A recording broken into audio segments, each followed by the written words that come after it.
ড্যাং ড্যাং করে চলে আসছে, টাকার প্রতি কি লোভ দেখো।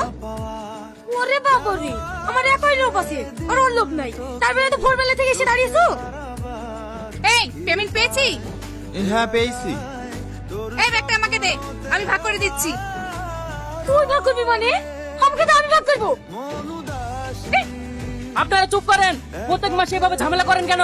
এটা কোনো হাট বাজার নয়, এটা হচ্ছে অফিস। আপনারা যদি প্রতি মাসে এভাবে ঝামেলা করেন না, আপনার স্বামীর চাকরিটাই চলে যাবে।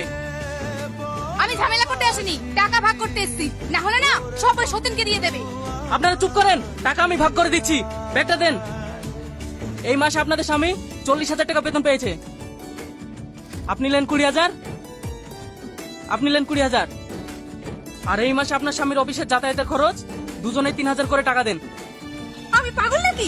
এই টাকা থেকে আমি 1 টাকা ফালতু খরচ করতে পারবো না, আমি ফ্রিজ অর্ডার দিয়েছি।